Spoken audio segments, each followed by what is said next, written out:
солнечном городе Петербурге до 30 марта 2026 года в корпусе Бенуа Русского музея идет выставка Архипа Куинджи. По свежим впечатлениям я решил записать два видеообзора. В этом видео мы посмотрим эскизы, этюды и небольшие картины художника Архипа Куинджи крупным планом. Я расскажу про некоторые художественные и технические приемы, которыми пользовался художник. Так сказать, секреты живописи. Постараюсь не повторять общеизвестные факты, а по большей части будут мои личные наблюдения и умозаключения. Это одна из многих вариаций на тему «Березовая роща». Далеко не самая известная картина, впрочем, в оригинале смотрится эффектно. На этой картине мы видим характерные для техники Куинджи темно-коричневые лессировки. Импаста – это рельефные мазки, лессировка – тонкие прозрачные мазки. Известно, что Куинджи использовал битумные краски, в частности асфальт. Асфальт – прекрасная краска для лессировок, но очень плохая для сохранности картин.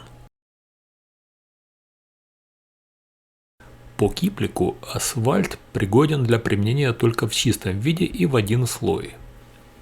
Например, как на этой картине.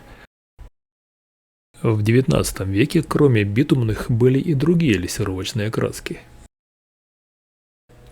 Обычно у художников основной слой краски нарисован в технике импаста, а лессировочный слой является дополнительным. Вот на этюдах Куинджи или на картинах небольшого размера большие фрагменты могут быть закрашены только лессировкой в один или в два слоя.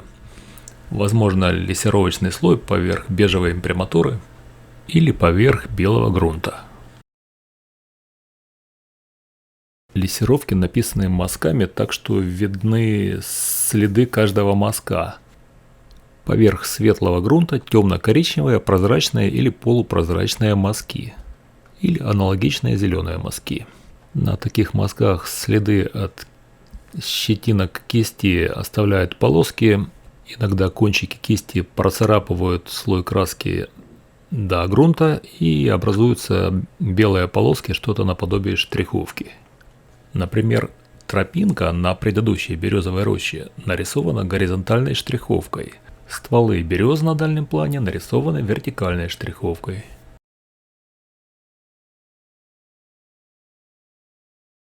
На этом красном закате трава нарисована горизонтальными мазками с небольшим уклоном слева направо. Зеленые лессировочные мазки как будто стирают и одновременно перекрашивают более темный непросохший слой краски. Весь ковер травы образует большой первый план. Написан без добавления белил, протирками и мазковыми лессировками, если можно так сказать. На следующем этюде похоже, что темно-коричневая лессировка поверх бежевой или оранжевой имприматуры. Как вариант, лессировка разными оттенками Марса. Типа Марс желтый прозрачный, Марс коричневый темный, черный и тому подобное. Марсы – это синтетические оксиды железа. Как известно, эти краски поступили в продажу в начале 20 века. Ну а Куинджи был дружен с Менделеевым. И кто знает, может быть, Дмитрий Менделеев в своей лаборатории синтезировал Марсы лично для художника Архипа Куинджи. На выставке много маленьких этюдов и эскизов из запасников Русского музея. Маленькие картинки размером типа А4, А5 написаны на бумаге. Размером побольше, типа 40 на 50, бумага наклеенная на холст. По сравнению с льняным холстом, бумага менее долговечный материал. Иногда на бумаге, на картоне пишут студенты или художники-любители из экономии средств. Куинджи вряд ли экономил на расходных материалах, он был самый богатый художник в Российской империи. В интернете можно прочитать, что Куинджи писал по бумаге из-за того, что ему нужна была гладкая поверхность. Но ведь можно и холст загрунтовать таким образом, что поверхность будет гладкая, как бумага. По моему мнению, дело не только в гладкости. Он предпочитал бумагу, потому что по проклеенной бумаге получаются вот эти самые скользящие лессировочные мазки. Если писать по проклеенной бумаге без грунта или в грунт добавлять много клея, возникает проблема сохранности картины, ибо снижается адгезия.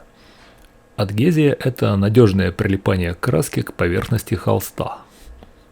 Как ни странно, маленькие картинки, написанные на бумаге, вроде бы неплохо сохранились. Кракелюров не наблюдается. Кракелюры – это трещины на поверхности картины. Я не утверждаю, но полагаю, что Куинджи писал на проклеенной бумаге без грунта. В подтверждение этой версии скажу, что этот зимний пейзаж написан по клеенке. Клеенка – худший материал для адгезии, но зато отличная поверхность для скользких мазков в протирку и для эффекта эмали. По такому скользкому грунту можно писать только на густом масле. И скорее всего эти картины на бумаге и были написаны на густом масле. Если краску на густом масле разжижать скипидаром, то она все равно не будет скатываться в комки, как обычная краска из тюбика. Да и сама по себе краска на густом масле имеет эффект эмали, который мы наблюдаем на этих маленьких этюдах. Вероятно, эти красные закаты когда-то выглядели светлее, чем сейчас на выставке. Битумные краски имеют свойство медленно проникать через красочные слои. Это называется миграция пигмента. Если в качестве подмалевка здесь был асфальт, то теоретически за 100 лет он должен был мигрировать из нижнего в верхний красочный слой.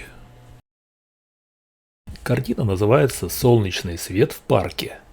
Если внимательно посмотреть, в центральной части виднеется полупрозрачная фигура-призрак. По моему мнению, в этом нет никакой мистики. Скорее всего, художник нарисовал фигуру, потом передумал и закрасил. Через 100 лет закрашенная фигура опять появилась на картине. В верхней части картины краска сильно потрескалась, все не так уж гладко. Маленькие этюды и эскизы березовых рощ, рядом большая березовая роща из Третьяковской галереи. В пейзажах Куинджи есть такая характерная тема – арочные композиции, где на темном фоне светлая поляна. Посреди светлой поляны темные силуэты деревьев и кустарников. Такой художественный прием я называю окна. На темном фоне светлое окошко, на светлом фоне темное окошко. Еще один пейзаж с окнами. И здесь мы посмотрим еще один художественный прием. Многоплановость. Это такой художественный прием для создания иллюзии пространства. Обычно в пейзажах выделяют 3 плана. Передний план, средний план и дальний план. В этом пейзаже я насчитал как минимум 7 планов. Некоторые планы визуально объединены. Например, трава и дерево по центру картины закрашены тонким слоем зеленой краски примерно одинакового цвета. А местами планы плавно перетекают друг в друга. Трава перетекает в деревья на дальнем плане, деревья постепенно превращаются в облака.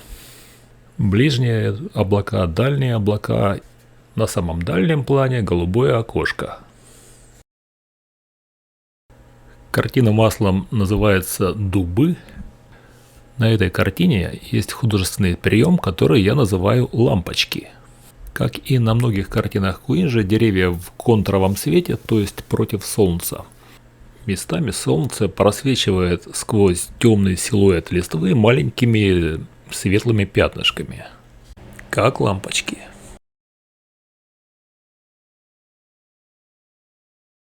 Очень оригинальная картина называется «Крым». На примере этой картины посмотрим художественный прием «Хроматическая аберрация». Хроматическая аберрация – это радужная полоска, которая появляется на контрастной границе света и тени. На данной картине это тонкая салатового цвета полоска. По контурам деревьев. Также посмотрите на ствол сосны, в то место, где падает тень, на границе цвета и тени есть красные пятнышки. Это тоже разновидность хроматической аберрации. У фотографов считается, что аберрация – это дефект линзы. В зависимости от творческой задачи, хроматическая аберрация может быть и художественным эффектом фотографии.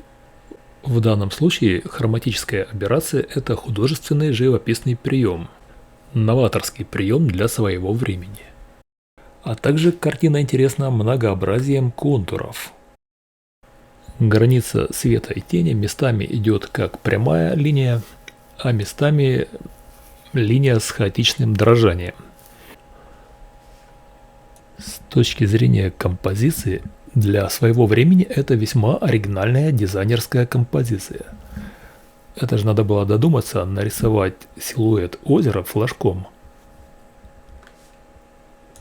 Картина «Вечер на Украине», завершающая на выставке, это уже не этюд на бумаге, а большая многослойная живопись на холсте. Сколько тут слоев краски, трудно сказать. Здесь похоже на розовый лессировочный подмалевок или коричнево-розовый. На границах контуров этот лессировочный подмалевок местами не закрашен. В частности, не закрашен контур падающей тени на белой стене в левой части картины. Это еще один художественный прием, когда нижний слой краски, в данном случае лессировочный слой, по контурам не закрашен или закрашен не до конца. Как такой художественный прием назвать, например, незакрашенный контур. И еще один прием – хроматический контраст. Контраст образует пары красок противоположных на цветовом колесе. Зеленовато-бирюзовый противопоставлен розовому цвету.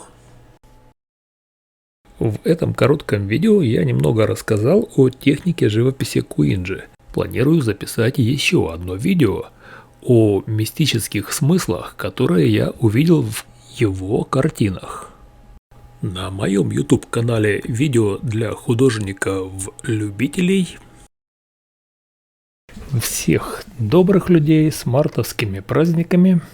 Женский день 8 марта, а также 21 марта будет День весеннего равноденствия и Международный праздник цвета. Весна опять пришла.